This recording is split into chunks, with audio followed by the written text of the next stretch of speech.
Welcome to Bigger Than the Game with Deremy and Jose.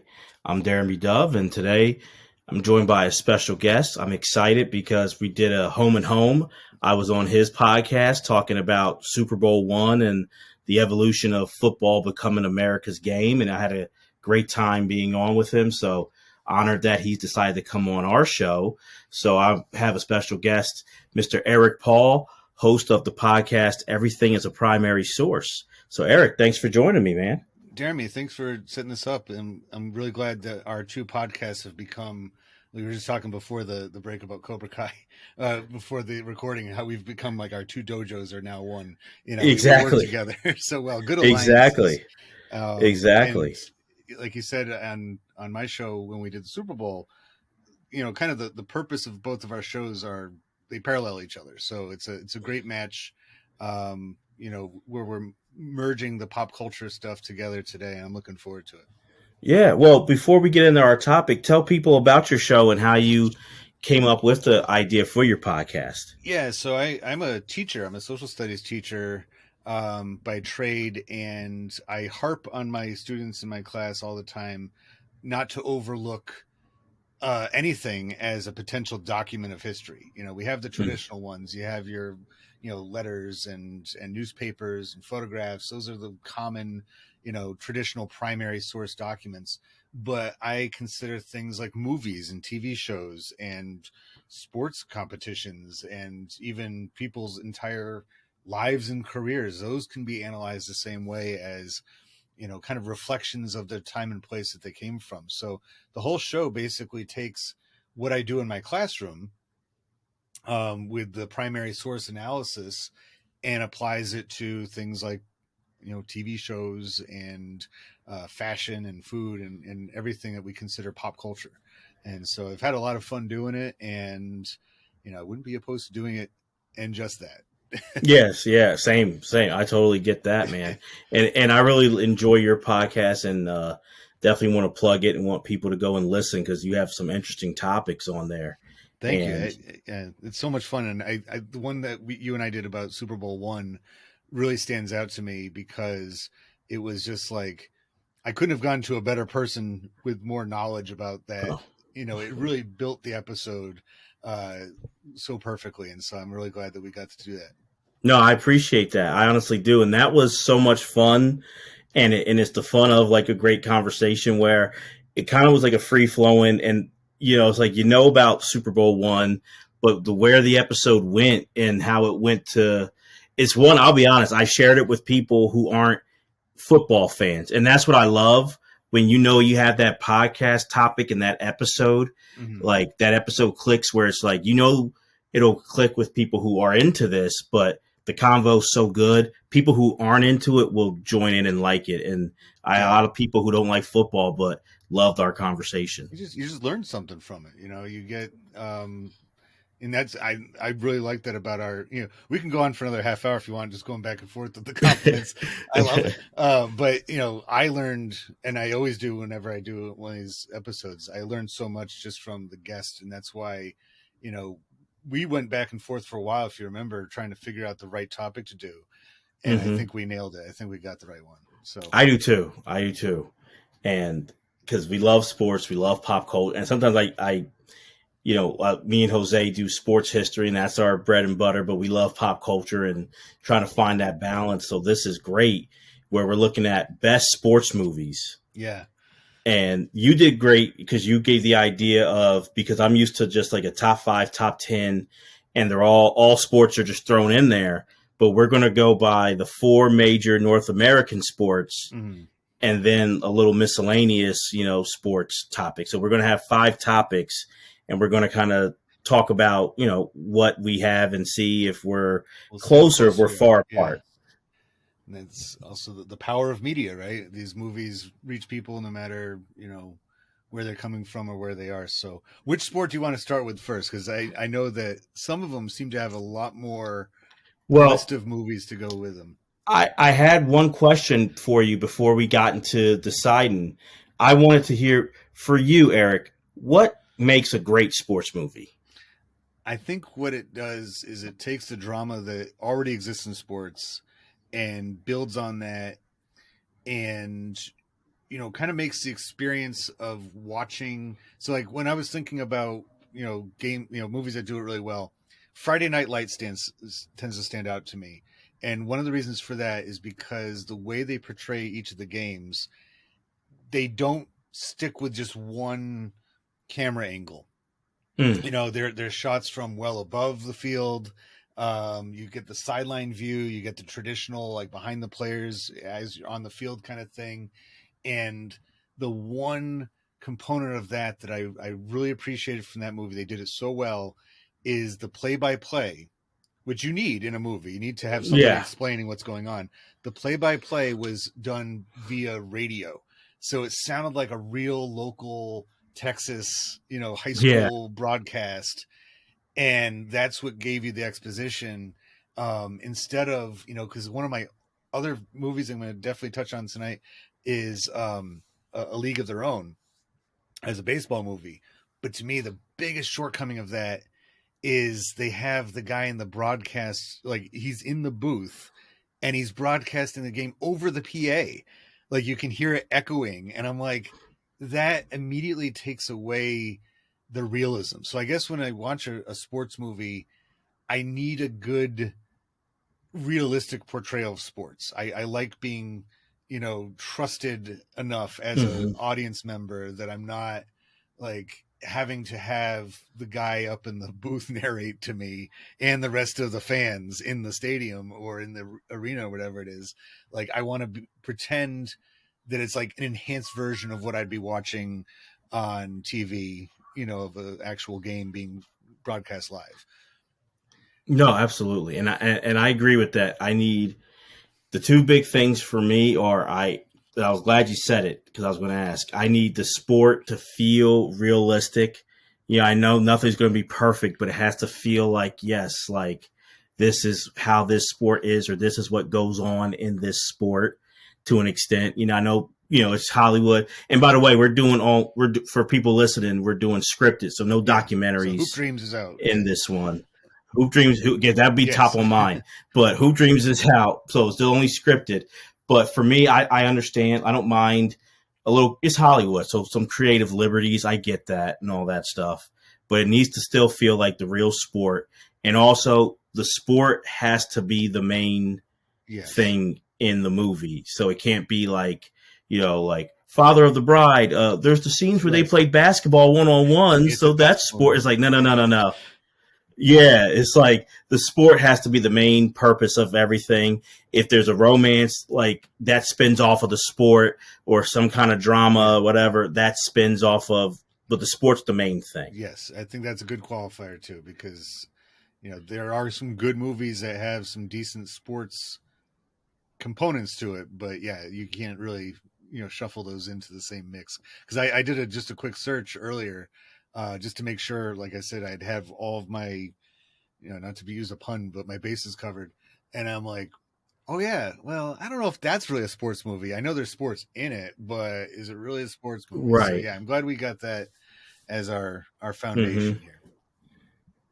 So now you're the guest. So I want you to pick the sport that we start with. Which sport I think maybe you want we to should go? go with the one that probably has the least representation in film, and that would be, I think, ice hockey seems to be. They get the, again, another pun. I can't help it. Short end of the stick on this. Hockey doesn't get as much. I mean, there's some, but not as much as the other sports. And so I guess we'll start there. And I'm kind of a, I don't know about you. I'm kind of a mediocre hockey fan. Like I like any sport live. I'll go to, if you gave me tickets to curling, I'd go, because I like the atmosphere of any sports, being played in front of me. But, so I love watching hockey live, but I can't watch it on TV. I'm just not a big hockey person. And so to make a movie out of hockey, it's a little bit tougher for me to get into, but I do have at least one that stands out. Yeah, no, hockey is a tough one. And what stinks is there's great hockey docs. So we're doing like documentaries. Hockey's has some great Yeah. documentaries over these especially recent years that have come out that are phenomenal. So it's like hockey documentaries are good, but for scripted movies, hockey, yeah, that was the easiest because there's not that many for me. And I'm with you. I'm a mediocre hockey fan, a little bit more because bringing the past to the present. That's the Right. show. With hockey history, I know a little bit more because I do like the history part of it. But of the four major North American sports, hockey is fourth. Jose, is not on with us tonight, but he's a bigger hockey fan than I am. So he is so between the two of us, he knows hockey more. But the list should be easy for me. But I want to hear yours first. So I'll give you three because I'm not, like I said, not the list doesn't go on for me. I think Miracle has to be in there. Miracle on Ice story, and it's borderline documentary because it's based on the 1980 Olympic team. As far as the, as a history person, actually I was thinking about it the other day. My very first rock concert, the very first time I saw any band live was Blues Traveler in the Lake Placid sports arena, in the hockey rink, the same rink that game took place in, because I lived at the time fairly close to there. So, just kind of, I always like to think about that because we would go to Lake Placid, pretty frequently to look around, and it's a nice little town and everything like that. Hosted 2 Olympics, and so of course there they have plenty of stuff about that game and those Olympics in 1980, what a big deal it was. So I think that movie needs to be on there just because, so just to dabble a little bit what I do for the podcast, that came out not long after, it was like W. Bush administration that movie came out. Right. And, there was that renewal of, real, like patriotism going on in the country. So it's no surprise that Disney was like, yep, there's our story. We got,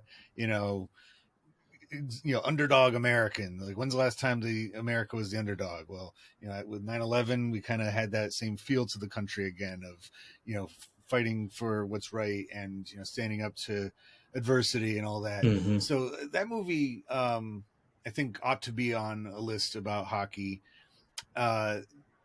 There's a few others. I think, would you consider The Cutting Edge a hockey movie? I do not. Because it's figure skating. Like okay, so that one's not there. But how about? Because I do like that movie a lot too. The first Cutting Edge I like a lot, but I saw that and I was like, I think of that as like you said, figure skating. I know he played hockey at first, but you really don't even see much hockey in it. That might bounce out the other one I had, which was Happy Gilmore, because that's a golf movie, but and he uses his hockey, what little talent he has in hockey, he brings that to the golf course. Mystery Alaska, shows up on the list, I guess, because and it seems like there's a lot of hockey. Slapshot is up there as well, and that seems to have a lot of pop culture, kind of presence, more than some of the like Mystery Alaska or something like that. But I guess, and I think what I'm about to say is my number one, and I don't know if it's yours or not, but the Mighty Ducks. Is that your number one, or is it something else? It's on my list, but not my number one. So I'm just going to tell you why I like Mighty Ducks so much, even though it violates that rule I said about the broadcaster, being also the PA announcer, because that's one of the things. It's so over the top as far as the stakes on that move. I love how. Well, I guess that's the thing I got to ask you. Is it because there's 3 Mighty Ducks? So which one is it? Are you singling out one, or you're saying the series? Because I don't know if you can really put them together into one movie. Because the second one, like, I'm out in the first 5 minutes of the second one. It's such a reach. It's like. Wow. That's just, because it's silly. I'll watch it. I love watching it because it's so ridiculous. But the first one, I think they hit that really, really well. It was like coming off of the Home Alone, it's in that zone of like that, kid power kind of storyline, but it's Mm-hmm. also 100% Bad News Bears. It's the same movie basically. These scrappy kids who I'm like, what referee would even?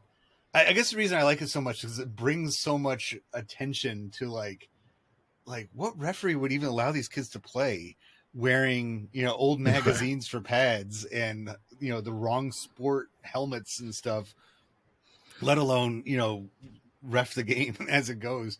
It's so ridiculous. And I just love how like they make it so over the top. It's kind of like what we were talking about moments ago about with Cobra Kai, how it's like these two guys are so into karate that it just like consumes their entire life.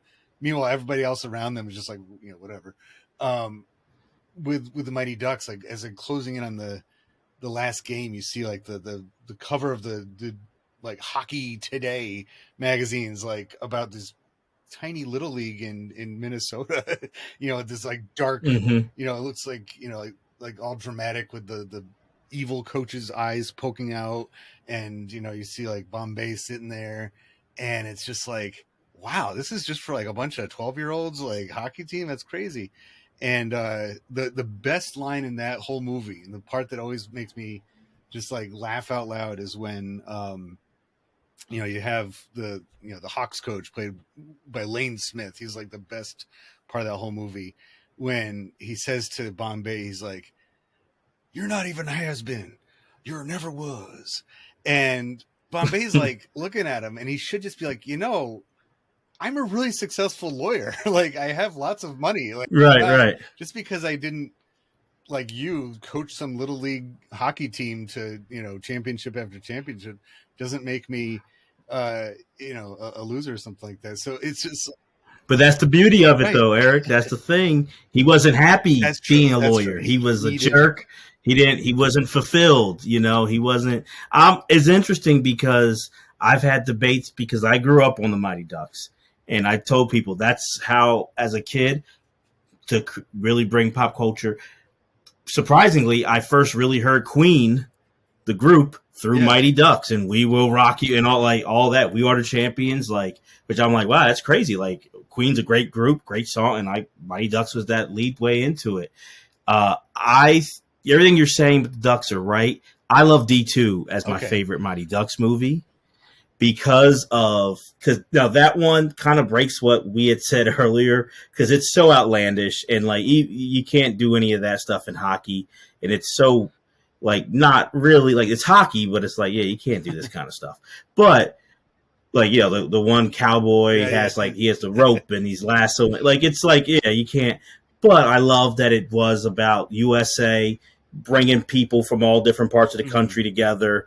It added different care. It had that whole ragtag bunch of misfits coming together to win the junior Goodwill games and to beat big bad Iceland and everything like that. Which I never thought Iceland would come across as like that. It's like right. Their hockey team apparently. Exactly. A lot of people growing up, were like, Iceland's not bad, but I thought they were bad because of D2. So, but I'm with you. I like your list for hockey. My number one, so I really have the same. I kind of put both D2 and the first two Mighty Ducks on mine.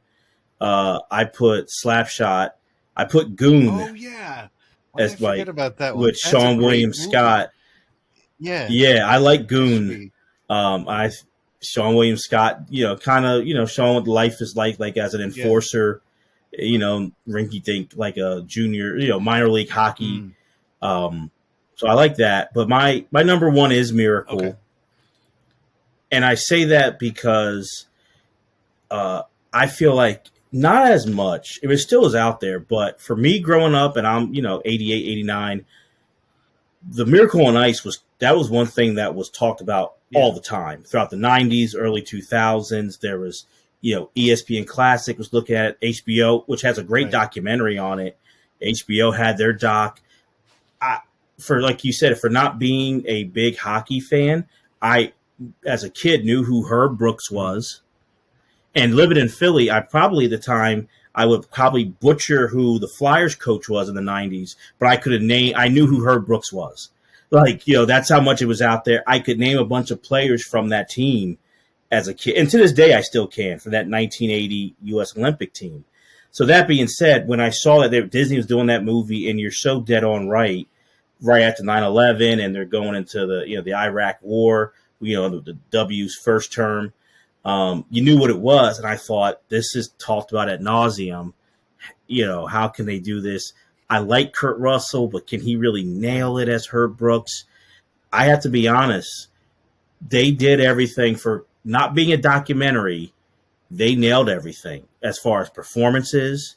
Kurt Russell was great to me as Herb Brooks, and also it did a great job of establishing what was going on in America in late 70s to 1980, locally, or domestically, and also the Cold War feel between the Soviet Union. It kind of, you got the feeling, if you were not a history person or you just know a little bit, you understood what the time, it set it up great for why that game meant so much to so many people, and they nailed that part, and that's why I loved it. That's a great way of putting it, because when you put it that way, I'm like, move over, Mighty Ducks. Yeah, miracles. Because they do such a nice job too with making it look like the time period as well. His hair, the suit, and everything, because it's so easy, I think, for Hollywood to overdo dressing up, a period piece, like going over the top with people's fashions, or, and I think with like a public figure, it's a little bit harder to do that, but they also have to get it just right so as to not like put him, Kurt Russell into like a mask, to make it look like the guy. Just let him be himself, but just situate the hair and the tie and everything just right to make it so that that's not a distraction as you're watching it and getting the story for what it's meant for. Hockey really seemed to be going through a renaissance in the 90s, with like, I always think of like NHL PA hockey for the Sega Genesis as being part of that. And you were mentioning D2. My favorite hockey player in the 90s was Chris Chelios, just because I played that game. And I always played the Blackhawks as the Blackhawks. I had Roenick, I had Chelios, and when they meet Chris Chelios in D2, I was like, wow, that's him. That's, finally, because I only knew him in the game. But like, do you think those Mighty Ducks movies contributed to that renaissance of hockey in the 90s, where some of the names, that's a good question, kind of became more household?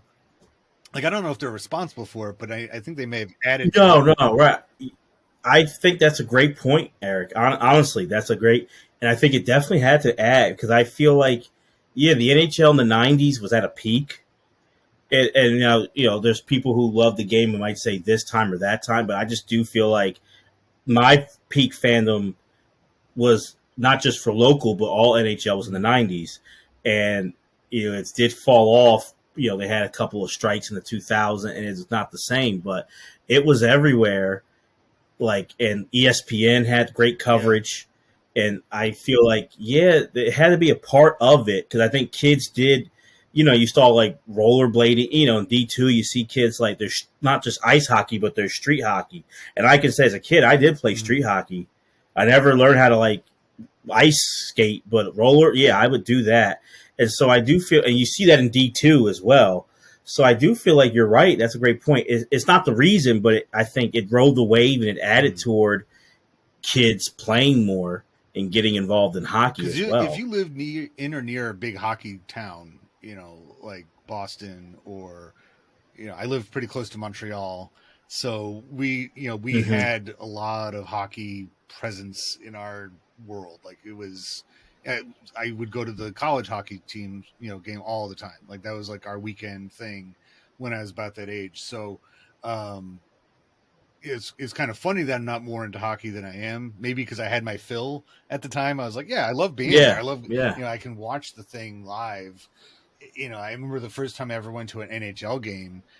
I don't know if my seats were just bad or something, but I didn't have as much fun because, when I went to like the college level or the minor leagues, which Goon does a nice job of showing that, it was like that much more exciting because it was like, a little bit more amateur, a little bit more scrappier than you would expect out of the the big ones. But yeah, No, and I think and just to kind of wrap up hockey, but kind of like your point, like you just said earlier, Chris Chelios, and you see him in the movie, but you knew him. I feel like I don't know what it was about like the '90s in a lot of sports, but definitely in hockey, it was like that combo of like those stars of the '80s coming over, and like you had Gretzky, Messier, Lemieux, but then you had some new stars rising up in the '90s, and that star factor was there. Where like I bet you like if you put them in a movie now, like who would people like stars of the NHL now? A lot of like people wouldn't know if you did a movie like that. But like, yeah, you could name Chris Chelios, you could name this guy. I knew who Lindros was and Lemieux and Yager. Like, I know Crosby and Ovechkin, and I bet you a lot of other people don't know these other players today. And I think that was it. And I think Mighty Ducks kind of a little bit of help, but the name power and star power, you could name a popular hockey player in the country more than you can. I know we originally now. talked about doing ESPN, just talking about ESPN, and I think most of the responsibility of hockey and other, lesser watched sports really could be owed to them because they covered, during hockey season, which is also the same season as basketball, and it's also a good part of football season, and even the beginning of baseball season. They gave it equal coverage. I mean, they would cover the highlights Right. just the same as you would get from, and it was almost like just part of that big package with the video games and cable TV and the movies. Just kind of like, all right, because everyone knew somebody who was like super into hockey and was like they knew all the Canadian teams. Like I didn't know Edmonton had a team. Like because you realize the NHL is like half and half American and half Canadian. It's not like the other leagues where it's like get the two Canadian teams or something like that. It's like 100% or 50-50 between the two borders. They always had that person that like could tell you everything about hockey, but there was more of us because of that media bombardment that we got throughout the '90s, led by ESPN. Absolutely. Yeah, that's a future episode for us for I sure. would love to do that. Now, I guess I'll pick the next one sport we're going to do. So I'm going to go with football. And I guess I'll give my list first, and then we can comment, but and then I'll hear your list. So I'll start off with I have 5, and the first 3 is I'm going to give it Jerry Maguire. I'm going to give you Friday Night Lights and Any Given Sunday. And those are my first 3. Jerry Maguire, I do, even though it's a lot of, like, he's the agent for Rod Tidwell, but I did like what it showed as a sports agent and like the business side of it, especially in the '90s. I liked what it even showed with the draft and what's his name, Jerry O'Donnell, his character with the whole draft and like trying to get that top draft pick. And then I do love the part Rod Tidwell getting the big touchdown on Monday Night Football and getting the big. And people say, show me the money, but I love the scene where, Tom Cruise, Jerry Maguire, and Cuba Gooding Jr., Rod Tidwell, after that game, they come out, Rod comes out the locker room and they have that big embrace and that big hug because they were in the trenches together and he knew he was getting that big contract. So I love Jerry Maguire. Friday Night Lights, you hit on. The show is so great that I feel like the show now like people forget the movie, but the movie was excellent. The movie was really good. And for what you said, I think it showed the intensity of small town, football, high school football, where that is like the thing. And it also showed like how I loved how, like you said earlier, how well those football scenes were shot. They took a lot of care with that for sure.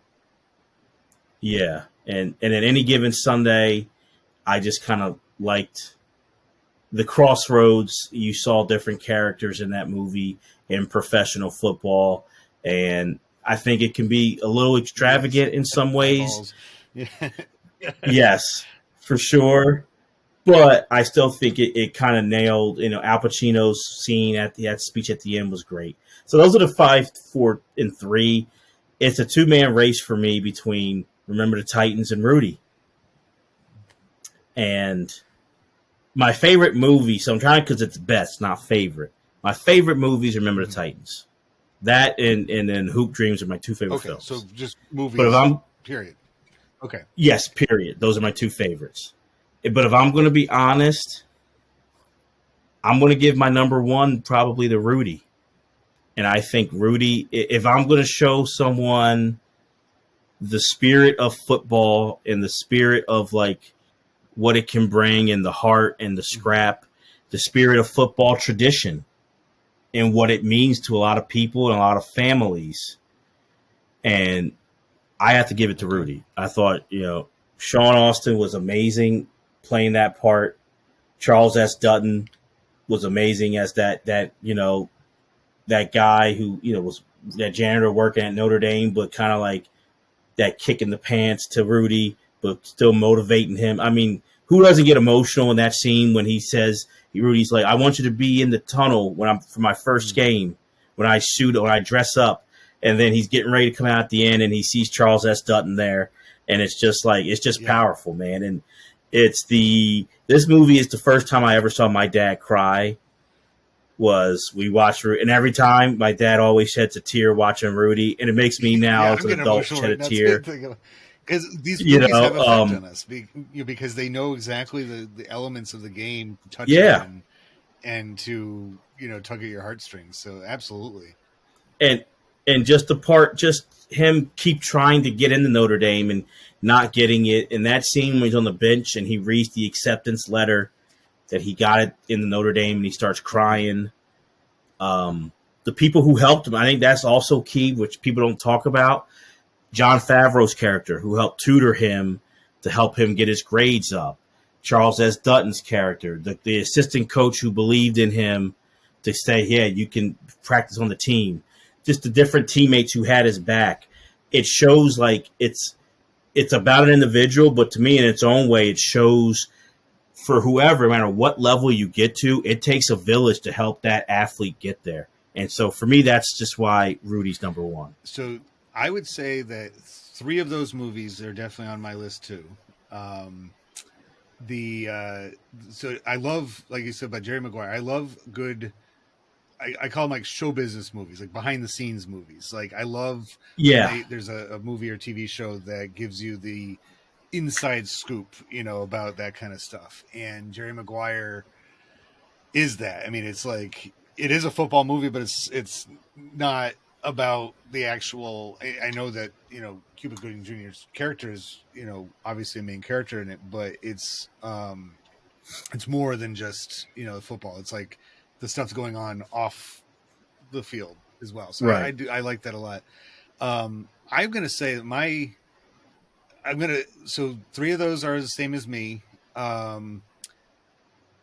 Would you consider Lucas a football movie with Corey Haim and what's his face?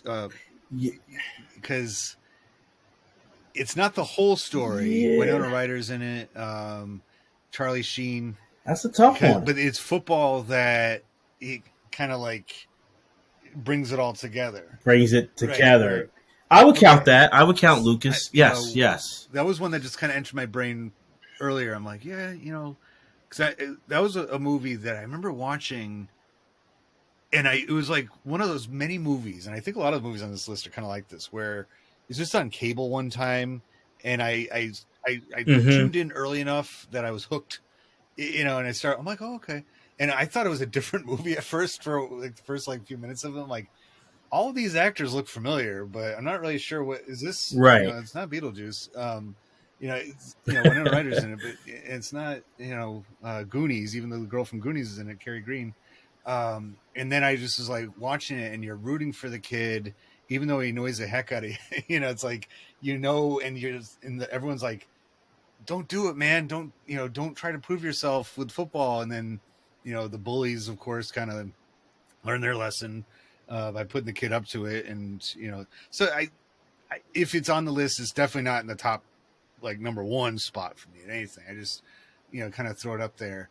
But I I go back to Remember the Titans. That one to me, and That's your number yes, as one. far as football movies go, because it it flies under the radar for one thing. For some reason, when that movie came out, I feel like it didn't get as much recognition that it should have. And I don't know if people stayed away from it because Hmm. it was Disney and it had like that feel of like, oh, like I don't know if it came off the heels of a similar film too quickly. I don't. See, I feel a little opposite. Not to cut you off. I feel because that movie it came out in a weird, it came out in September of Mhm. 2000, which is not like a box officey blockbuster type. It did hit number one in the Yeah, box office, but I feel like it in the 2000s it was taught. I feel like now it's totally yeah. Maybe forgotten that's where about I'm for because me. like maybe it just wasn't like what I was seeking in movies at the time. And I know September of 2000, I was a sophomore in college, so I had no money, so I wasn't going to theaters for Right. anything. And the first time I ever saw that movie was on tape or DVD or something like that. But I remember watching it, and I was just like, "This is awesome," because it has all the right recipe that you want in any movie, let alone a sports movie. It does a good job, um, portraying history. It shows the '60s in Virginia. With the racial, they show busing as the major component of it to start with. I actually had a fellow student in college use the clip of the movie when uh, the new players are starting or the new students are showing up at school in a presentation he did Mm-hmm. about busing. And I'm like, that's really clever of him that he Wow. spotted Yeah. that. And this was before YouTube, so he actually had to line up the spot in the tape perfectly. But he did a nice job Yep. of showing. He wasn't talking about football. He's like, this is just Hollywood portrayal of that whole thing, and the whole training camp at Gettysburg has like dual like powerfulness or power. I don't know, something. It does something for me because not only is it a wonderful message that he sends his players when they are on their early morning jog and they get to see kind of like 100 years ago, this is what is the same argument was going on. That's what produced everything you see here. But also because Denzel Washington and his role in one of my all-time favorite movies, Glory, and how he's a Civil War Mm-hmm. soldier in that, and then he goes on. It's almost like it's him, not necessarily playing the coach in that moment. It's like him as Yeah. Denzel Washington using that opportunity because as a person, that his um, philanthropy. I didn't want to say. I didn't say philandering. I always mix those one up. They're not the same. But his philanthropy in real life really shines through in Remember the Titans. Like he's always giving back money to the Boys and Girls Club where he grew up. My mom and they went to the same high school actually, not at the same Oh time, wow. but she always makes one of the I don't know if he actually graduated from that school, but he attended Mount Vernon High School in Mount Vernon, New York. So I know that's one of the Mm-hmm. reasons why he also is on my radar as celebrities I like a lot and actors I love. But in that particular moment in Remember the Titans, I always feel like that's like not just him reading a script. It's like part of almost like his career to highlight parts of Yeah. American history where kind of what he stands for shines through. But No, I was on a podcast, Knowledge Brews Supreme, and the topic was our top five favorite Denzel Washington movies, and Remember Titans was my number one, and I said that like you said, that Gettysburg scene, and it's just phenomenal. And he doesn't speak a lot in that movie. A lot of times, his most powerful scenes are not like that Gettysburg scene is like the longest. It's not that long of a monologue if you really mm-hmm. watch it. Like he doesn't. His powerful scenes are with face, like a look, or just a gesture, or just right to the Chewing gum. point, which I love about Denzel. Yeah, Yeah, pretty much chewing kind of gum. yeah. You know, I picked Rudy only because like you said, Remember the Titans can be even so much. It's like football is there. It's definitely a football movie, but it's like a civil rights movie too. So the only reason why, because I everything there's no wrong answer, of course, and your answer is perfect. The only reason why I went like try to be non-biased and pick Rudy is because I'm like Rudy. Football's always there, and like Rudy's a football movie. Remember the Titans at time, like you said, you can use it for civil rights for every. It's just such a powerful, you know, just film, and it's my favorite movie. So like, I that's a Yeah, great answer. I Remember think the we'll Titans, settle yeah, on that being the I almost said home run, but that wouldn't make any sense. But the number one football movie ever made. It yeah. would take a lot to unseat it too. Yeah.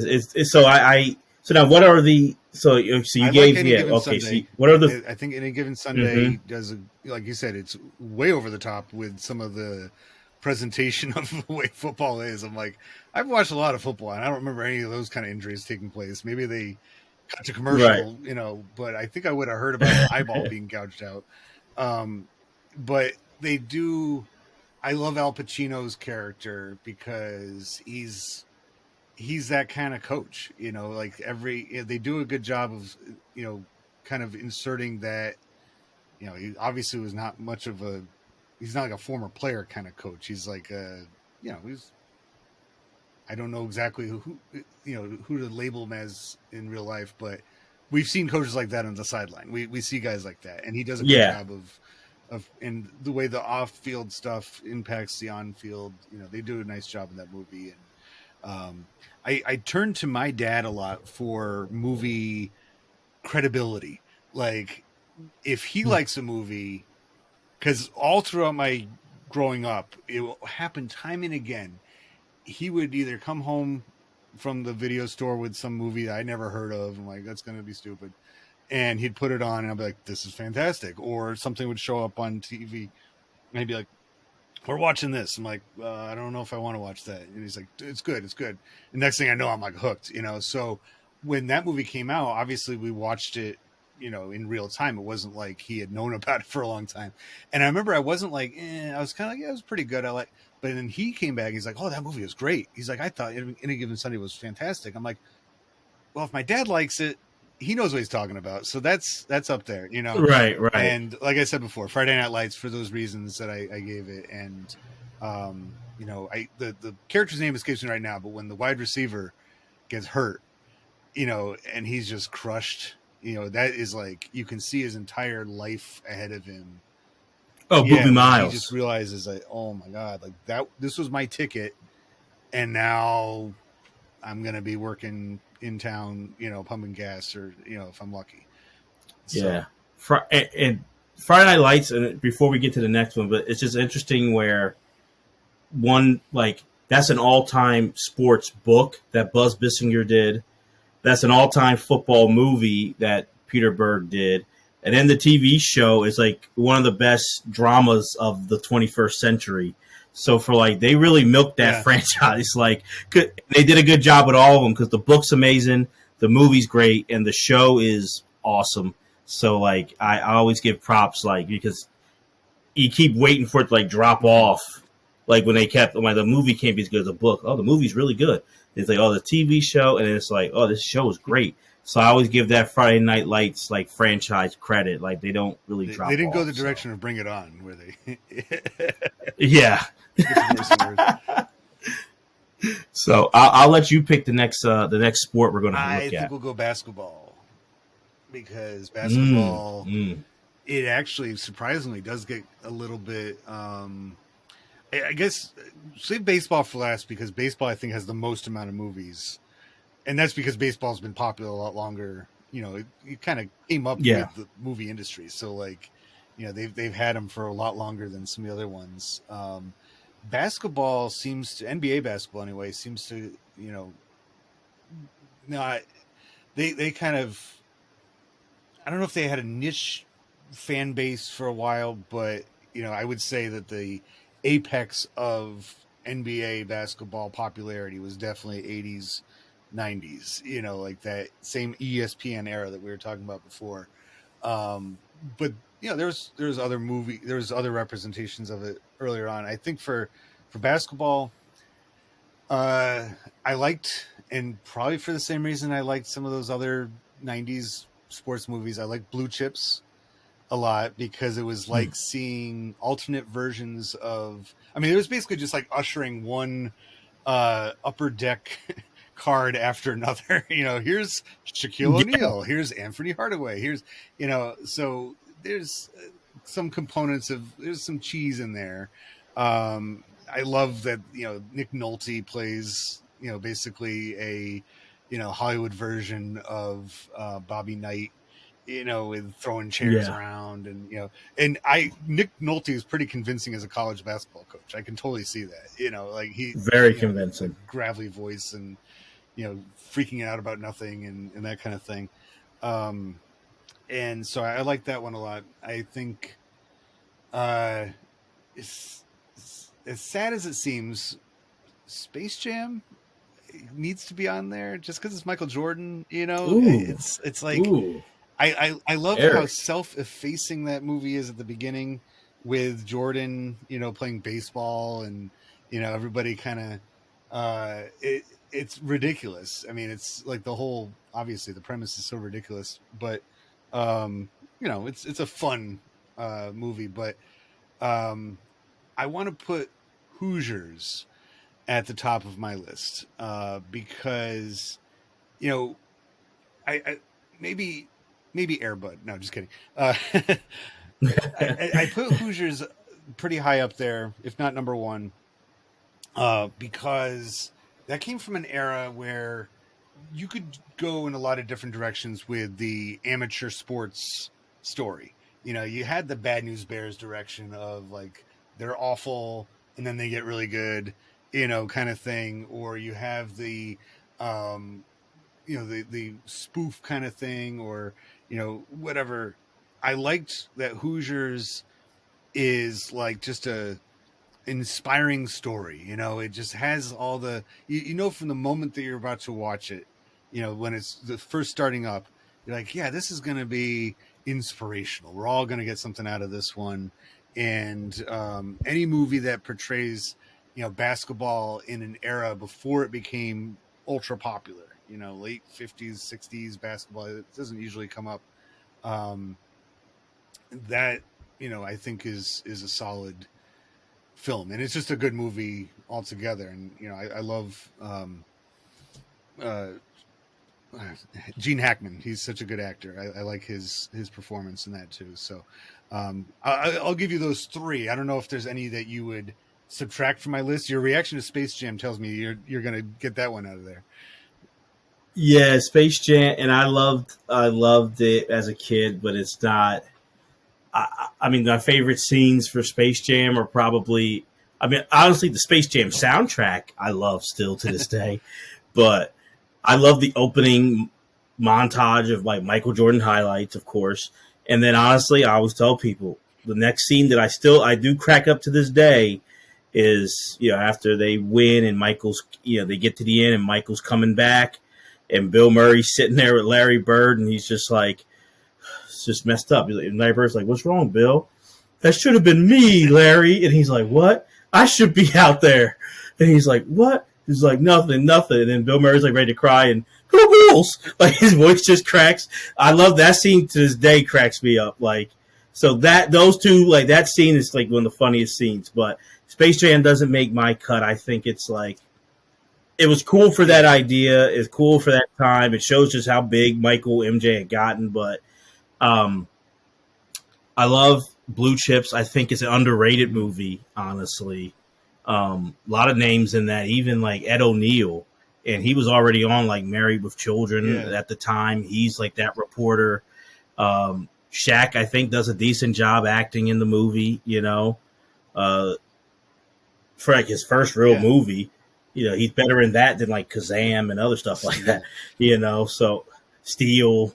So I Blue Chips I think is very underrated, and you're right. I think that shows the Bobby Knight esque, but like of like college basketball growing, the game is getting more popularized. it's more eyes on it, ESPN and all these things, and it's becoming really, really big. It always was business, let's be real, but college sports becoming big business and kind of passing that old school coach by, and him kind of making a choice of what he's going to do, and what he does Was at the Dick end. Vitale in that? So I feel like Dick Vitale.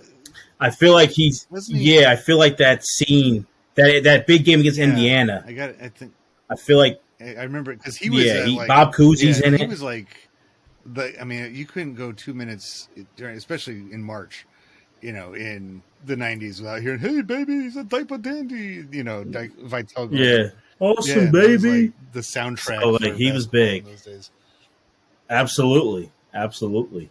So I'm with you. Hoosiers, I feel like gets overrated, but I will say it's a good movie. It adds to that lore, which I think, due to Peyton Manning, has kind of, and the Colts being so good, kind of knocked it down. Where like Indiana was like strictly a basketball state, and that lore that just from the 50s and the players, and then Bobby Knight, and that movie kind of really heightens it to like what's like the Golden State for like basketball, like where it's at its purest, and people name like Indiana, Kentucky, Kansas, like those states. It begs the question, like why? What is it about those places that made? That was always the question. I'm like, so why Indiana is like, why did it catch on here more than anywhere else? It's kind of curious, but. And I think it's that anti, because like New York, like the Northeast cities have it too, or they did have it. So then I think it was like it's the anti, like we're not the city, quote unquote, but we have like we play it the right way kind of thing. We fundamentals and not the flash. But Gene Hackman, that movie kind of added to that lore, and Gene Hackman I think is maybe the most underrated actor of our time. Like he's that great, so he carries it.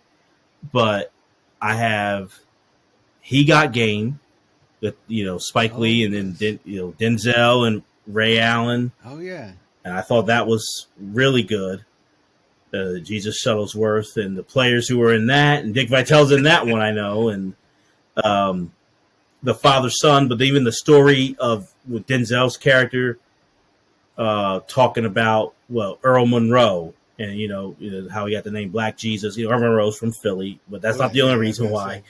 Just like the basketball lore, and even that scene at the end where Denzel and Ray are playing one-on-one, their characters, but that was all ad-libbed, and Denzel going up 4-0 on Ray Allen, and Ray Allen saying, "You ain't getting no more baskets," and then he winds up winning. But it's just, to me, it's a great movie. It's basketball at its core.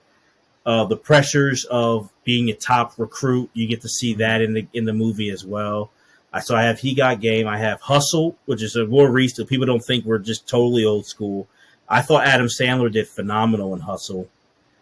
I thought it was great about the scouting of the NBA and what the league is like, and I think it did a great job on who they brought in the movies.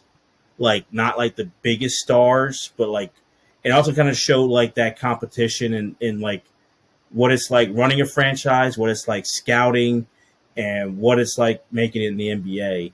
So I thought that was a great movie, and so I put Hustle there. But my number one, White Man Can't Jump. Why am I keep forgetting these fantastic movies? I want to talk about that in just a second, but I want to just real quick go back and speaking of another Adam Sandler, would you put Uncut Gems as a basketball movie, or is it a?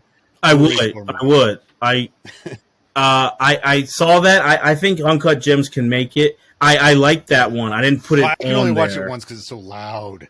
It's just such a loud movie. Like, I can only take this guy for one viewing only in my lifetime of Uncut Gems. Yeah, he did very well in that too. His Sandler for being a comic, his dramatic acting always was kind of okay, but these movies, Uncut Gems. But I thought Hustle, I was blown away by how well I felt it was done.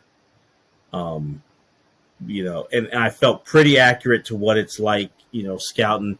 We even did a YouTube channel video, Jose and I looking, breaking down the movie. I thought Hustle was a good one, but as Okay, so well. let's talk White Man Can't Jump, because why did I forget that? It's such a.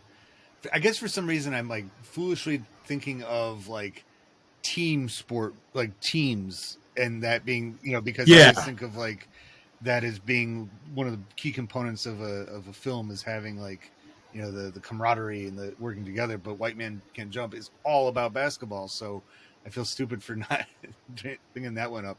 What is it about that movie that you love so much? For me, it's the essence of basketball for me, and I feel like that is going away. Like kids still play it, but pickup was Yeah, always that was like where it starts and it gets bred. Now you can play on your local teams, and then you get to high school. Like, that's great, but a lot of my favorite times were just playing a great pickup game, or playing a game of 21, or playing a game of horse or knockout. Those are just like at its purest. It's fun, and also the best was, and this movie does it, where it brings up the stereotypes that white guy, oh, can he play? And and to me, how many times have we seen that? Like in reality, growing up, it's like, is this white guy, or like, hey, it goes to gender. Can this yeah, girl? Can she good? And then like, oh, she is good. Or this guy, he looks like he's kind of slow, and then you get surprised. And those are some of my favorite moments when I would, you're at a park, and you get like a random team, and you're looking at your yeah. squad, and you go like, we might be getting dusted. And sometimes that happened, but then other times like you wind up winning. Like, oh, okay, well, we got a guy who can hit the 3-point shot. We got a guy who can handle the ball. Someone who, hey, I can D up and rebound, and we have a team where then that other group is maybe more talented, but everyone does the same thing. Everyone needs the ball and all that stuff. So to bring it back to the movie, though, it just was the Wesley Snipes, Woody Harrelson dynamic, and was great in that thing of like, it kind of feels like The Hustler in a way, where it's like it's a hustle movie as Yeah. well, and Woody's character goes around hustling guys and he has his stick, and then Wesley's like, ooh, I see green here, and then going around and them kind of doing their thing, winning all these things 2-on-2. And it really nailed, and Ron Shelton, does a lot of sports movies. It nailed what the trash talk was like on the playground. And you would get some people who could really give some lines and really give a back and forth. And also, like, people didn't nail you if you had lame sneakers or if you had the shorts that were too high. Like, that's just how it was. And I think it got the essence of what pickup ball is like. And seeing things like Ron Shelton really wanted people who knew the game, and he had played, and he really wanted to capture that, and I think they did a great job in it. So I mean, I Yeah. can go on and on, but No, that's it why definitely, that's there's my number one. the politics of the pickup game, the playground game, shines through immediately in that movie. It's like the first scene, you see it perfectly, and Yeah. it is. Yeah, why did I forget that movie? I feel so stupid about that one, because it is. I remember watching that and seeing it, and like, because it takes a lot of those. Um, it puts a lot of preconceived notions on its head. That happens all the time. And it happened. With even just the off the court stuff too. With Rosie Perez's Mm-hmm. character, and the relationship there, and so it's like it did a nice job of giving a real like ground level view of that world, and making a really good story, because it could have just been a straight up basketball story, but it has a cool kind of edge to it too, with the con man stuff. And Yeah, and you know what I think it hits on, but it doesn't fully go there. But it kind of can set up a conversation about. So that's like, it's not the purpose, but if you, to this day, but I think especially back then, and we can keep it to basketball, but I think in all sports, Eric, I'm sure you've seen it, where you see a guy on the pick. We'll keep it to basketball, on the pickup courts. He's amazing, and he's great talent, and you go, why isn't he? His, depending on the age, why did he play D1, or if he, why isn't he in the NBA, or why isn't he on a D1? Like, how far did he go, or why weren't they the star? And that's a lot of times what you see, where you hear pro athletes to this day, they'll say, most of the time, I wasn't the best athlete, which is like crazy to hear. Like, but they're like, I wasn't. It was like I had the opportunity, or I stayed straight and narrow. I stayed with it. I didn't get deterred. I had someone pushing me to keep going, opportunity. And that's all the time in a lot of sports. And basketball is a great, for me, that was the first big example in my life where I would always see guys with so much talent and wonder, why didn't they get it? And then you kind of start to know them and you hear their story, and it's sad in a way because it's like they could have made it if they had someone pushing them, or if they didn't get involved in the wrong group of people, or they had, I've seen it where they didn't like the high school coach, so they said screw this, and they didn't want to keep going. It shows you where, like, there's great talent on these pickup courts, or on the, you'll watch on the football field, or hockey or baseball, and they won't make it. And it's always kind of like, why didn't they make it? So to me, it always leads to that as well. That is a great way to put things about, and I think, yeah, for every single pickup game out there, there's probably at least a handful of those kind of guys. You're like, oh, you know, and even they don't even have to be that old either. Sometimes it's high school age kids. You're like, why aren't you playing for the team? And you know, it's like, well, there's a wasted opportunity. But they have their own kind of like level of some kind of status just by playing in those games. You know, and they run Right. the court. They are literally holding court, you know, on those playgrounds. So All the time. And it's always the most fascinating thing where, I mean, you see it, like, I know we're keeping it scripted, but like if you watch Hoop Dreams, you'll see it. If you read the book The Blind Side, not even the movie, but like the book The Blind Side, and the stories about guys who were top recruits and they had a scholarship to Florida State or this school, and then they were in this neighborhood, they didn't have anyone pushing them, and then it was the day to sign their letter of that, you know, intent, and they never showed up.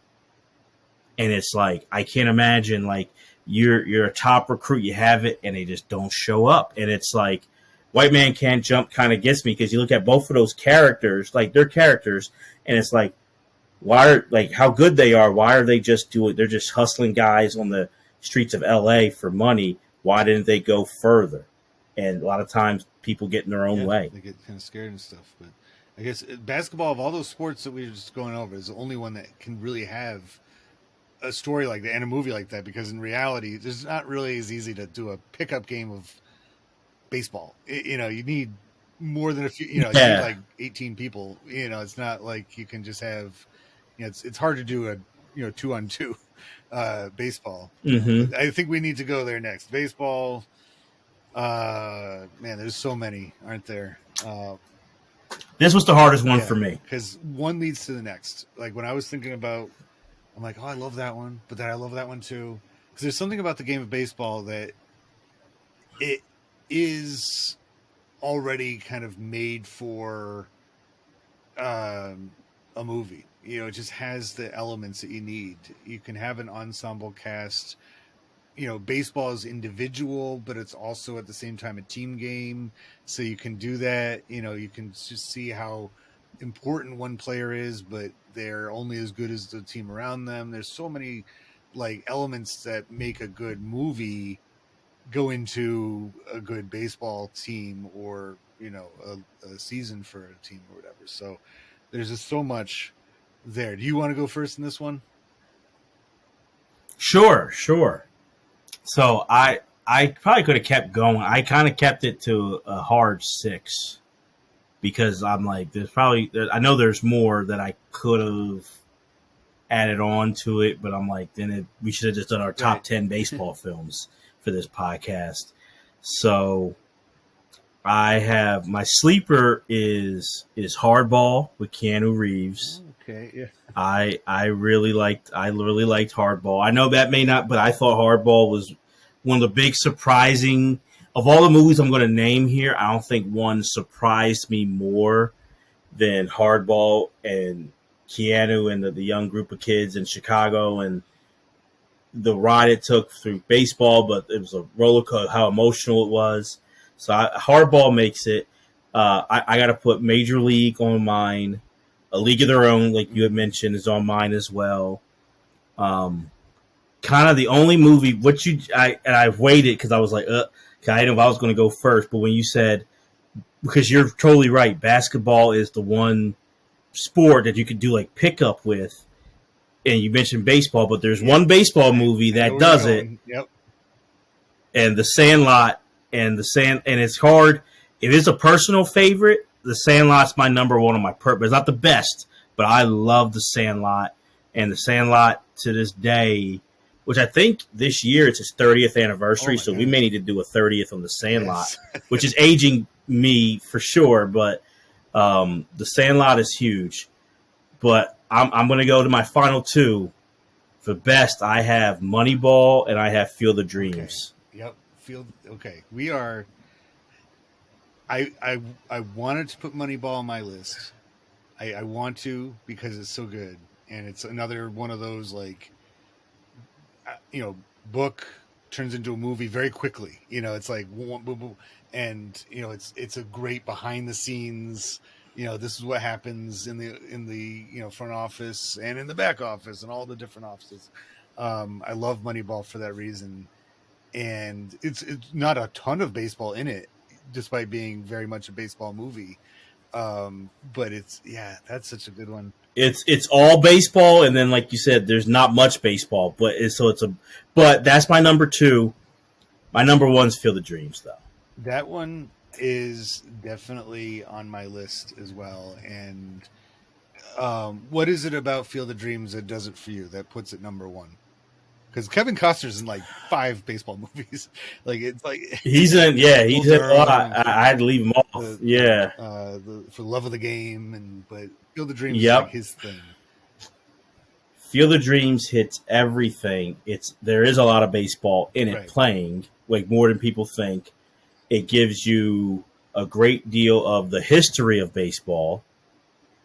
I love. It connects that past to the present very well. It gives you baseball and why it does well, like that small town America. It does the whole father-son, which not just baseball, all sports really can connect families and not to make it gender, like mothers, daughters, sports to me does do that a lot. So it has that father-son. And I don't want to steal credit. I love the movie podcast, The Rewatchables. Mm-hmm. And one of my favorite episodes that they did was on Field of Dreams. And I think it was Mallory Rubin. She's a writer for The Ringer. And she said it, and she got emotional about saying it. And it almost made me get emotional hearing her say it, which is what she loves about it is we go through life and we all, and especially as we get older, it's like, don't dream. You got the daily grind of everything. And a lot of times when you have these dreams, people look at you and they go, what? Or what are you talking about? Or that's crazy. And that's what kind of can keep us going is having that faith, having that dream. And it doesn't matter if you believe it, if you see it, it doesn't matter that those people don't see it. You believe it. You feel it. And for it to be like he heard that voice, if you build it, they will come. And he will come. And then he builds, and everyone in the town thinks he's crazy. What? You got a cornfield, what about your harvest? You're building that baseball diamond. And his wife believed in him. His daughter, who was I like that. Kids believe, kids can dream and see it. They're not jaded by life like us as adults. But everyone around him, his brother-in-law's like, you got to sell the farm. You're wasting money. This is bad. But he believed.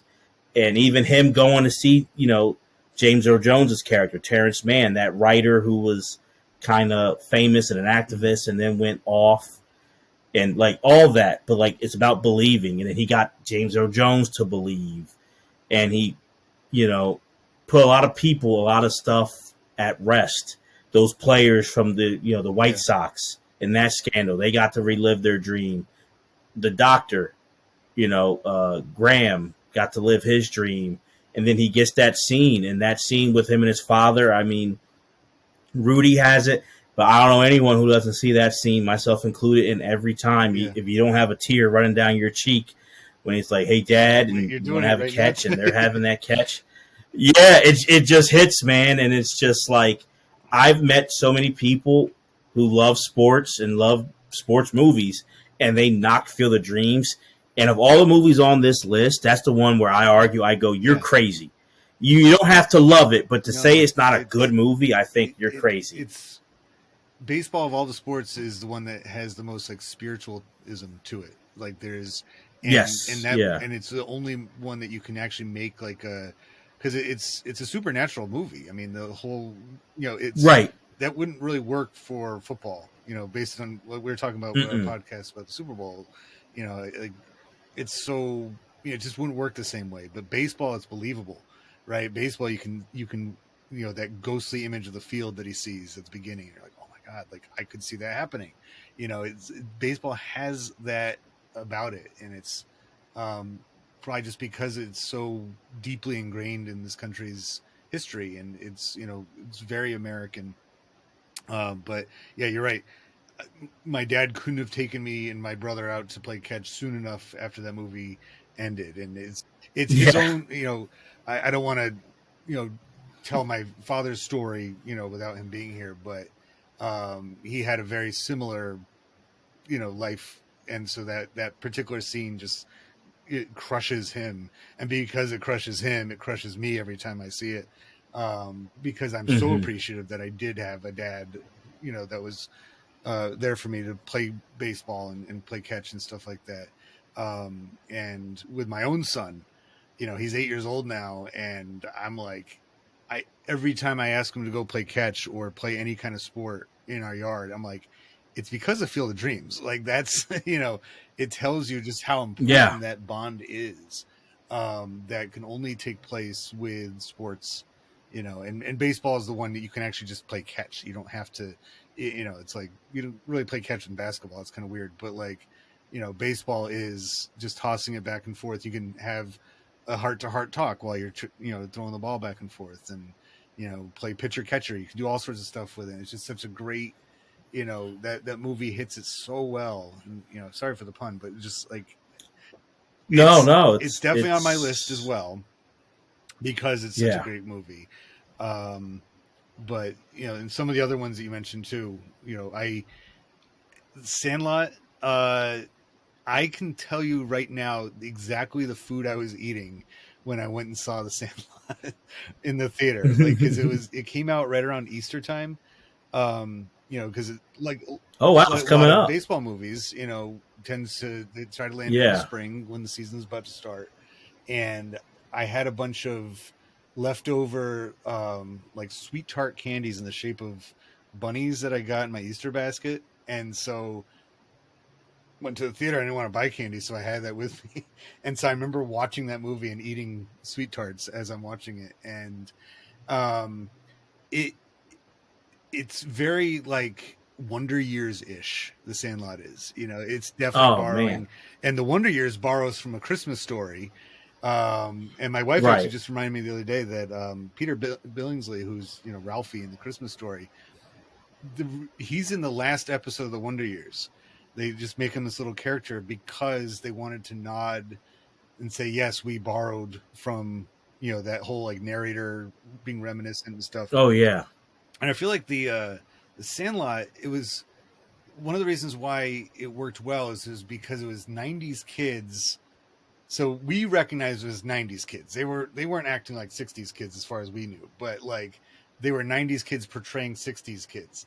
My favorite part of that movie is when the scrappy Sandlot crew go over to the rich kids park, and have Mm-hmm. the it's even before the game when they just have the back and forth like insult trade off, Oh and yeah, it's great. is just like watching that, because I was in that age group watching the movie, and I'm like, like this sounds like me and my friends as we, challenge, some Mm-hmm. other group of whatever.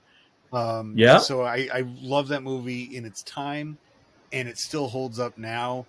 I think the only weakness of the Sandlot is that it gets, because it came out in the era of the Home Alones, they go through that whole sequence when they're trying to figure out how to get the ball out of the backyard, and you know, James Earl Jones is in that one too. Uh, so Yeah, he's he in two of them is. at least. And that part gets a little bit long. I remember even being as a kid, I'm like, all right, do we really need to build a contraption? And it's just like send the kid over the wall. We know it's going to come. We know that the Rocket Rodriguez is going to do it at some point. Let's just make it happen. But the Sandlot, yeah, that's on my list too for sure, because it captures, and they have. I think almost all these movies have some moment or another where they talk about the essence of the game. Why baseball is important, why it has, why you should do it, and what it means. I don't know if there might be maybe in the miscellaneous. There's a movie that comes to mind. Sandlot's not my number one, but because you just said so much great about it, if there's a movie that is more quotable for me and a whole generation of people than The Sandlot, where people can quote lines. And I mean, there's not just the famous was the deep cut lines and the deep cut scenes. And to this day, every 4th of July, I have to hear Ray Ray Charles, yeah, Charles, America the yeah. Beautiful. Like, I just have to. It just, and the firework, that's just tradition every year since I that was movie. so envious of those kids in that scene because Oh, man. I didn't live in a neighborhood exactly. We didn't have block parties. We didn't have, that kind of feel to it. I did have, kind of a small group of friends at that age that we would go and play sports. We were lucky enough we had a park behind our house, so we could go and whatever season it was, play the sport. Had basketball courts, had baseball fields, had soccer, so we could do that. But it was like that scene. I was like, man, that looks awesome. Like just grabbing, you see the catcher, the great Hambino grabbing his hot dogs and wait up, guys, so that's such a good, and it's funny how we do like how much impact pop culture has on our, that kind of thing. We're Mm-hmm. like, okay, 4th of July equals, listening to this, or like in my household, we watch our movies seasonally. We watch movies over and over again, obviously. And so Yeah, like all these baseball movies are like April and May, like we put them on. It's like, absolutely. okay, now it's Yeah. time for, like, when opening day shows up, I'm like, all right, put it on. This is, um, my my outlier, the one that I'm gonna bring up. There's probably some ones I like better, but for some reason, Brendan Fraser in The Scout. Remember that Oh, one? It okay. was, uh, Yes. and it's one of those like late afternoon Comedy Central movies they just throw on, and I'm like, it's fun though. It's just like a good, he's like supposedly like the best player that's ever played, the game, and nobody's ever seen him play. And he gets brought up, and he's gonna have like the ultimate perfect game. He's gonna, strike, and they even have some, I think Ozzie Smith is in it, and some real players in there. I Mm-hmm. like The Scout. I was looking at this. The 4 of the 6 movies on my list have the. It's just 2 words. The. So I have The Scout, Okay. The Sandlot, The Rookie with I yeah, yeah, Dennis Dennis Quaid, Quaid, right? and it's funny because I watched that movie and Remember the Titans. I watched. So I worked for a little while at a rec center, and there was a shift that I would work. There was like nobody around, so like it was like during the school day, so the kids were all still at school, and like we had nobody come by, so you just be at the front desk. And at the front desk we had these black and white monitors for the cameras, but because nobody was around, we could use one of them to watch. It was hooked up with a VCR, so I'd put tapes in there.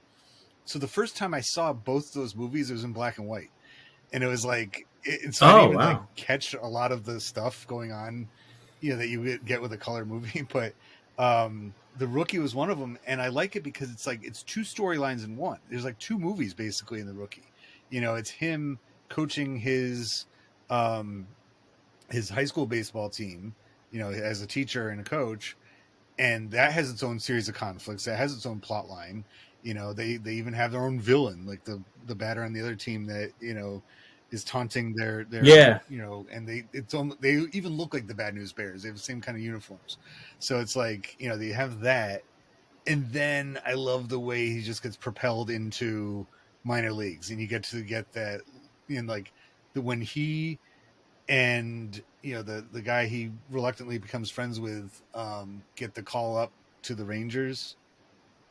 No, the the Rays to play in the Hmm. and at Texas Stadium though, for, they're going to play the Rangers, and the look on their face, and when he calls his wife, I'm like, that is like the ultimate. Like every guy's dream something like that happening to them. Like I That's remember being at cool. a minor league game one time in Syracuse, New York, and I was there. My buddy actually, his brother was a pitcher in the minor leagues, and so we had, they don't really even care where you sit in a minor league game. So it was AAA though, so it was pretty good talent. And we sat like right behind the visiting dugout, and my friend, because his brother knew, a bunch of the other guys in the league, they disappeared in second inning. And so I'm just sitting there by myself. He was going to go talk to them about something. And, I was sitting there by myself, and this foul ball, in a minor league game, there's scouts everywhere, or at least a few in the Oh stands, because yeah. they're all, seeing who they can call up and stuff.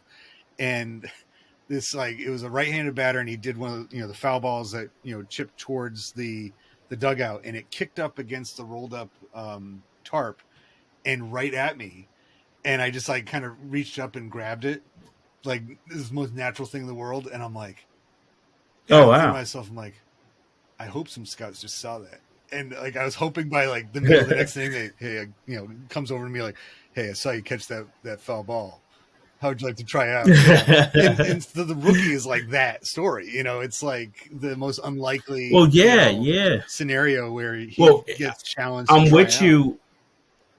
I'm with you on that because and I didn't make my list because there's so many, but I like that's a really good movie, and I remember seeing that, but I didn't know that it was a true story until Yeah. later. You know what I mean? I didn't go into it knowing It's it not was quite a as, real. and like a lot of those true stories, it's not as dramatic as Yeah, it's it's like exaggerated. Yeah, it's he had been exaggerated. drafted originally, and then he didn't play, and then he went back. So it wasn't, if they told the real story, it wouldn't have been as good of a story. But the way they Right, make it right. seem like he, has this lifelong love of baseball. He's actually really good, and then finally gets discovered when he's over the hill. It's a cool movie, and it's just a fun movie, especially when you see it in color for the first time. It's like watching The Wizard of Oz. Um, I have the Babe is on there, and although it Oh, okay. is, I mean, first of all, Babe Ruth was never actually that fat. Like, they make him, in that movie, like he was overweight. He was a big guy. Like, he was just a big man, and they totally get it wrong. Like, his childhood, they portrayed in that, like, he did go to the St. Mary's Industrial School for Boys, or whatever Saint was in Baltimore, but occasionally, like, he would live with his grandparents. Sometimes he would live with his parents, and then every now and then they'd stick him in there, and whatever. So it wasn't quite as dramatic as like his dad leaving him off when he's 8 years old and then never sees him again, kind of thing. Like, he was, they take a lot of liberties. The parts that make that movie to me so wonderful, and again, this is one of the ones that's probably just because I saw it in the theater. I remember being there, at the same theater I later on saw The Sandlot, and I saw, some of these other movies. Um, it was like the part where he first meets the little boy. The dad comes to him. He says, "My kid, he loves you." And Babe Ruth did have that connection with kids. Like, he was, Absolutely. and like Shaquille O'Neal always reminds me of Babe Ruth, like very large in life personalities, love kids, put everything forward for the young fans. And actually, when Shaq was playing for the Celtics, he lived in the same town. He lived in Sudbury, Massachusetts, which was the same town that Babe Ruth lived in when he played for the Red Sox. And Oh, so okay. when I read that, I don't know if Shaq recognized it. I was reading Shaq's biography a couple years ago. I'm like, huh. Like, I always saw them as very similar type figures, and then turns out they lived in the same town, at different points in time. But so when he meets that kid, and little Johnny, whatever, who asks him to hit the 2 home runs, and he does it, and he runs over to the microphone at the, he's like, "Oh, one's for you." That gets me going. And then at the end of the movie, oh man, I'm like choking up thinking about it right now. Because the rest of the movie is, it's mediocre, it's not great, but the end of the movie when he's in the tunnel and the guy drops out of the stands, he's like, "Babe, babe," he chases him down. He's like, And he's like, I'm that kid. I'm Johnny. You know, you gave me that. You hit 2 home runs for me. Yeah, He's like, you're yeah. the greatest. You're the best that ever was. And you see his silhouette walking down and it's like that still makes me emotional. And that's something only baseball can do. You know, it has like that. They put these like titans of the game up there. And it's like, oh man, now I'm thinking of another one that I didn't put on my list. I'll just throw it out there. 61, another great baseball movie. Mickey Mantle, Roger Yeah. Maris, you know, and a lot of care was put. Billy Yeah, he Crystal did that did one because that. he cares Yeah. so much, and that's where it comes. I think the directors of a lot of these movies and the stars, you know, Kevin Costner, obviously a big baseball guy, you know, that's why he does so many baseball movies. And you know, Billy Crystal's another one, and I think he did such a good job with that movie. Um, I didn't know that Billy Crystal was actually lifelong friends with Muhammad Ali. They were like really close Mm-hmm. with each other. I didn't. It wasn't until I think yeah. If I listen to a book, I think that's the same as reading it. I listened to Billy Crystal's autobiography, and I didn't notice how Uh, far they went back. I I I knew it because I loved the late great Dick Shapp, and Dick Shapp he had a book before he died in '01, but a book came out a couple years before, and a documentary. And you can find it on on YouTube because the documentary Dick Shapp flashing before my eyes, and Dick Shapp, legendary writer. He was on TV too, 2020, but sports writer. And the part of the documentary is he talks about it's 1974. Ali beats Foreman. So, like, Sport Magazine, which is kind of like Sports Illustrated, they named Ali Sportsman of the Year. And Dick Shapp he was working at Sport Magazine. He had to, like, get the entertainment for that event. So he called this talent agency, and I think he's looking for someone else. And they're like, well, that person's booked. But the person's like, you should take Billy. You'll love Billy. And he goes, Billy who? He's like, you'll love Billy. And like, Billy who? Billy Crystal. And Billy Crystal was an Yeah. unknown. So he was like, okay. And he didn't know what he was getting. So they show the clip actually. Like there's camera footage of Billy Crystal coming up, like being introduced by Dick Shapp. He has this like big, like, 70s bow tie. And he goes up to the mic and starts doing like this dead on Howard Mhm. Cosell impression. And then he goes into his Ali impression, and Ali starts cracking. They show like Ali embracing him and everything, which really like started that friendship. So long story that I always think about that because it's the coolest story, and it's cool that that lasted for so long. And then Billy even gave a eulogy at That's Muhammad's yeah. funeral. So it's always touching. And Billy But is a big sports guy. He's, you know, huge. and he played for the Yankees for one at bat. You know, I've seen that Yep. clip before. So he's legit. He knows how to tell a story around baseball. My And I'll just say you're right about 61. I forget about it. It is the real link about Mickey Mantle has the lore, but about understanding Roger Maris and yeah, what he went through, it's really important. and So just to say that, not to cut and you I off, link it but to the 61 is Babe as good. well because you know, they have Babe's widow, you know, meets with the two players, you know, early in the season, and you know, I love when I won't swear, but Mickey Mantle, you know, You can okay, he curse if you says want. he's like the Babe's here, the Babe's that fat fuck is everywhere, you know, Yeah. because you know, based on the other movie, they put Babe Ruth on this huge pedestal.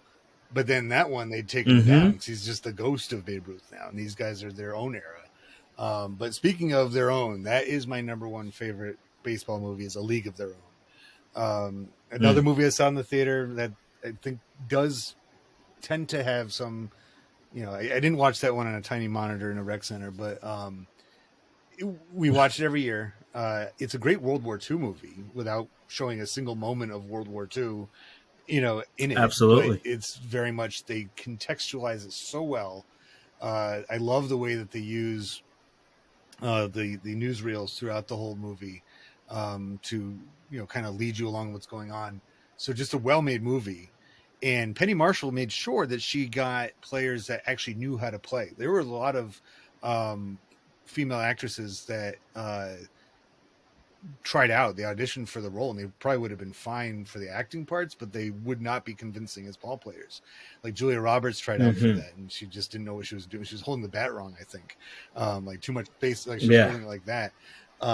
Whereas like Madonna knew how to play ball.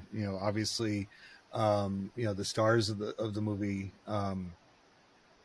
Rosie Rosie. knew how to play. The one who played Kit, whose name is escaping right now, Lori Petty, and Gina Davis were all actual legit ball players. They knew how to do it, so it was convincing. Um, I think, John Lovitz, he makes the movie, everything he's in, he Mm. makes better just by being there, and he's the best part of A League of Their Own. Not to mention, of course, Tom Hanks, in that he gives one of those. I was going to say over Yeah, Tom Hanks. Ugh. I love Lovett so much, and the two of them together whenever Tom Hanks was on SNL in that era was always great. Yes. But Tom Hanks and his speech to her about the love of the game and why you play it. I'm glad that they got rid of. Cause have you ever watched the extended cut of A League of Their Own? Because I have there's years a ago. romance Yeah. that Yeah. blooms between him and Dottie Hinson, and it doesn't work. It's just like, it's too much. Let's keep it just, he admires her Yeah. prowess on the field kind of thing. I remember my family went to Cooperstown right after that movie had come out, and not because of the movie necessarily. We just happened to go and we were touring around, and they had this whole room that I think we read the sign too quickly because we thought it was just photographs and memorabilia from the women's baseball league, the All-American Girl Baseball League. And we're looking at like that cover of Life magazine. Man, they did such a good job casting that movie. That looks just like Gina Davis. And over here, that looks just like Madonna. Oh my goodness. And then we realized there's a sign that said, these are props from the movie League of Their Own. That, like, oh, okay. So that's why they look so much like them. But it just tells such a great story. It has such a great, it talks a lot about, baseball being, such a uniting force, especially in that time period. But, I think that, women's sports are a very important thing to have awareness about, that people should be aware of. Hmm. And I think we're about a month out from Women in Sports Day. I think it's February 3rd or something like that.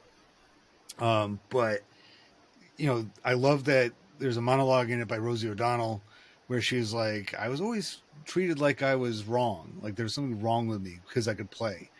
And she's like, but I love it here because nobody treats me like I'm wrong. She's like, it feels right. Right. Like, this Right. is right. And, for a lot of people, whether they be man, woman, young, old, black, white, whatever, it's like sports gives you that camaraderie. It gives you that chance to be part of something that you wouldn't otherwise necessarily have the chance to be. So I just love that movie in a lot of different ways. And that's my number one baseball movie. It's hard. You nailed it. It's hard to even. It's a great film. It's on my list. I say, just I look at it with that and say Tom Hanks, for as iconic as he is and the leading roles he's done.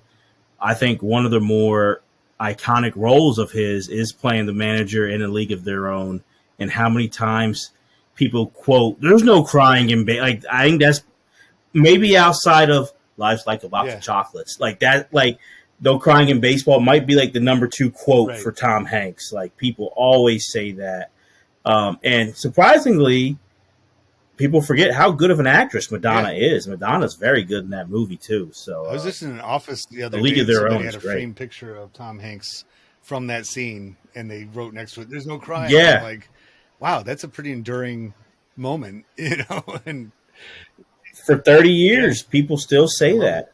Like I think Forrest Gump will be like his number one, like that quote, like quote. That's my But Alabama after jersey. that, yeah. Oh, really? The one that I think I told you about this. I found this. You did write me, yeah. at a Salvation Army for 50 cents. And that night we watched Forrest Gump because I'm like, this looks like something Forrest Gump would wear. It's from his era, with the quarter Hmm. length sleeves and everything like that. And yeah, so between Forrest Gump, A League of Their Own, and I'd even put Apollo 13 in that era, of like Tom Hanks quotables and his era of when Yeah, he yeah. really emerged as like a quality actor. That's one of the movies that does it. I only have a few minutes left, but you want to throw together some I have see miscellaneous.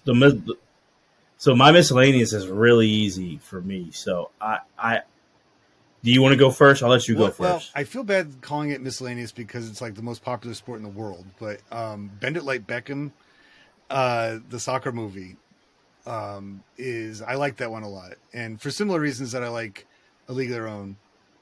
But it's just a fun story, great soundtrack. The culture clash thing going on is a lot of fun in Bend It Like Beckham, and so I'll put that out there as a miscellaneous option. For me, number, I mean, Cool Runnings. I Oh yeah, like that was fun to think about. Um, I know we had mentioned Karate Kid. I like that one, but it's easy. It's one, and that's the original Rocky, 1976 Best Picture. That's um, I don't know. I think that in a way could maybe a lot of times be the ultimate yeah. sports movie is Rocky, and just the lines from that. And I say make sure I love talking about the franchise, but number one is it, because the way that's shot like an independent film. Mm, The way it's shot like a underdog story, like and then knowing the real backstory, what Sly Stallone had to do to get it made. They didn't want to use him, but just how it's shot and just how inspirational it is, and people still quote lines from that movie, and the theme, the music, yeah. you know, Bill Gonna Conti. Fly Yeah, Now and Go in the Distance, built, some of those iconic music and scores in film out I there. So love there's that movie. Rocky's That number one I for me. think we have to give it number one because, and again, boxing being considered miscellaneous because I mean boxing's older than anything else. Just two guys fighting, Yeah, but the part I remember like watching Rocky. I watched it a bunch when I was a kid, but I remember watching it when I was older for the first time in a long time. And when he's out for his jog, the first time I'm like, oh, this is the part. And then I'm like, no, it's not the part. Because that's it's what right, makes right. when the part comes is one of the great moments in movie history. When he gets it, when he's Mm-hmm. getting into and then he runs up, leaps up the steps of the art gallery, art museum. It's just like, yeah, that's movies. Like that's movie magic. That's like that's what you go see the movies for is stuff like that. So yeah, that makes Bend It Uh, Like Beckham look like garbage, but yeah, no, it's just so much you could say about it, but it's just that scene, and the characters are so iconic. Besides Rocky, but Mickey, Apollo Creed. So Rocky one is I think we agree number one for that I want to miscellaneous. just throw an honorable But mention though to a similar Rocky type movies. More recent though is The Wrestler. Um, okay, and I I know like it's that not one. really sports, but I guess we consider pro wrestling as Sports miscellaneous in its entertainment. own right. It's not Yeah. really. I mean, they used to report wrestling, pro wrestling in the sports papers like in the 30s. Like they put it on the same level, even though it was all fixed and stuff then. But the way that his character Mickey Rourke does that role, he looks like a real wrestler, and showing just how mighty fall and just very that that realism that I mentioned at the very beginning of this podcast about being important to me when it comes to a sports movie, that rawness, that grittiness, and like that one did it for me. I was like, that is it looks like a real person that you'd see in your day to day life. Like, oh man, that guy looks like he's had some better days, but I Yeah. put the rest of there. But Rocky, I think that one takes it. That one is definitely of the non four North American sports. That one can't be beat. That is the champ. Absolutely. And so, Eric, I appreciate you coming on, man. This is awesome. And I think, honestly, from this episode, we have a few more Yes. future episode ideas I think we just coming just up springboarded naturally. into like 10 more things that we could easily do. Yeah, yeah, which is why I love doing this. It's such great conversations. But I guess, real quick before you go, is there anything, where can people find your Sure. podcast, or do you know what your upcoming episodes are going to be, just So so people keep can your eyes hear? out for when you're looking it up on Spotify, Apple Podcasts, Google Podcast, anywhere you get your podcasts. Everything is a primary source. It used to just be called EPS Podcast, but that doesn't tell you anything. So I changed it to the full length. Everything is a primary source. That's where you'll find me. I'm on Instagram a lot. That's at the underscore EPS underscore podcast, as well as YouTube. You can find some stuff there, and Patreon. I always like to plug Patreon. I don't have any patrons yet, but that could be changing soon, hopefully. Coming up this week, I have where I interviewed a gentleman uh, about diners. We're doing diners as primary sources, Okay. and then next week is Amazon, the company. Amazon as a primary source of the late '90s and early 2000s, and I shortly after that is going to be Buddy Holly. So I really do cover a wide range of different topics, and so Yeah, no, it's it's a lot of fun. And fascinating. I also do a live podcast, karaoke I call it, where I bring my stuff with me and I let people choose something from my table, and I have short episodes that come out as a product of those live episodes. So I got one coming up about Pizza Hut from the 80s and 90s, and the Okay. Terminator 2 arcade game I talked to somebody about, and a few other Well, that's cool fun. topics. So follow me on Instagram, and you'll definitely be on board with what's going on. Absolutely. And we'll keep plugging away for your episodes as well. So, Eric, it's been so much Thank you fun. again. Thank you for joining me, man. And everyone, thank you guys for listening to Bigger Than the Game with Deremy and Jose. Have Take a care.